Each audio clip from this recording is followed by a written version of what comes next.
बिस्मिल्लाहिर्रहमानिर्रहीम, अस्सलामुअलैकुम। Pakistan news 4K के साथ मैं हूं सना हुसैन। चलते हैं खबरों की जानिब।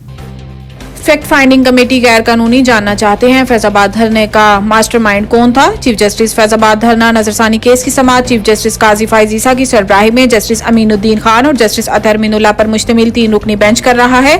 दौरान समाअत चीफ जस्टिस पाकिस्तान ने रिमार्क्स दिए कि अबसार आलम ने अपने बयान में वजारत दिफा के मुलाजिम पर संगीन इल्जामात आयद किए हैं। अटॉर्नी जनरल साहब, क्या आप इन इल्जामात के बाद भी नजरसानी दरखास्त वापस लेना चाहते हैं। अटॉर्नी जनरल मंसूर उस्मान ने कहा, अबसार आलम के लगाए इल्जामात देखे हैं, हमने फैक्ट फाइंडिंग कमेटी बनाई है। जिस पर चीफ जस्टिस ने पूछा, अबसार आलम फैजाबाद धरने के वक्त क्या थे।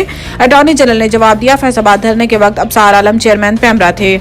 सेनेट इजलास फलस्तीन में इसराइली जारियत के खिलाफ मुज़म्मती करारदाद मंजूर। दौरान इजलास सेनेटर सलीम मांडवी वाला ने इजहार ख्याल करते हुए कहा है कि फलस्तीन के लिए इस्लामी ममालिक कुछ नहीं कर पा रहे। तुर्की में भी एक पानी की बोतल तक गजा में नहीं पहुंचा रहा। पाकिस्तान भी सिवाय बातों के कुछ नहीं कर सकता।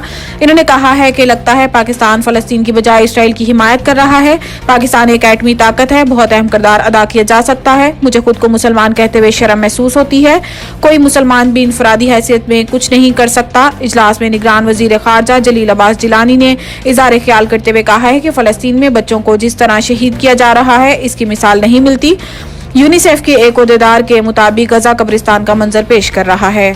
गजा टेलीफोन और इंटरनेट मुकम्मल बंद। शोधा की तादाद 8500 से भी तजावुज कर गई। गैर मुल्की मीडिया के मुताबिक फलस्तीन की टेलीकम्युनिकेशंस एजेंसी की जानिब से बताया गया है कि गजा की पट्टी में आज इंटरनेट समेत तमाम मवासलाती निजाम मुनक़ता कर दिया गया है। माइक्रो ब्लॉगिंग की वेबसाइट एक्स पर फलस्तीन की टेलीकम्युनिकेशंस कंपनी पॉल्टल ने कहा है कि मेरे वतन के प्यारे लोगों, आज हम दुख के साथ ये ऐलान करते हैं कि मवासलात समेत इंटरनेट सर्विस गजा पट्टी में मुकम्मल तौर पर खत्म कर दी गई है। दूसरी जानिब गजा में इसराइली जारियत का सिलसिला 26वें दिन भी जारी और फिजाई बमबारी के साथ साथ जमीनी हमले भी तेज कर दिए गए हैं। 23,000 से जायद जख्मी हैं। शहीद अफराद में 3542 बच्चे और 2187 खवातीन भी शामिल हैं, जबकि 2000 अफराद अब भी तबाहशुदा इमारत के मलबे तले दबे हुए हैं, जिनमें से 1100 बच्चे भी शामिल हैं। पाकिस्तान में गैर कानूनी मुकीम 1,40,000 से जायद अफराद अपने ममालिक वापस जा चुके।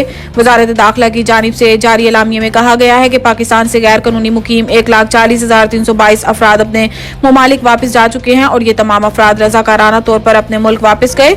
एलामिया में कहा गया है कि 1 नवंबर से गैर कानूनी मुकीम गैर मुल्कियों की गिरफ्तारी और मुल्क बदरी का अमल शुरू हो चुका है। गैर कानूनी मुकीम गैर मुल्कियों की रजाकाराना वापसी भी जारी रहेगी।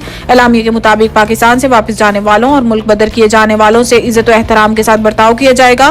खुराक और तिब्बी इमदाद समेत तमाम जरूरी सहूलियात फराहम की जाएंगी।